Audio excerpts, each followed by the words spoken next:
When a person eats food, it travels down along the long tube that takes it from the mouth to the anus. It's a strange idea, but actually the food that travels all the way through this tube has never really been part of their body. Only things that move out of the digestive system and into the person's blood or their body cells are really part of their body. This means that the waste from the digestive system, which animals, including humans, get rid of as feces, does not count as excretion. It has never been part of the body. So, if getting rid of feces is not excretion, what does excretion include?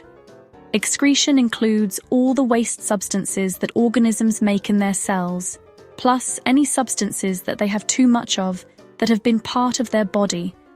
For animals, including humans, these include carbon dioxide, which body cells make in respiration; urea, a waste substance that is made in liver cells; excess water that is not needed by the body.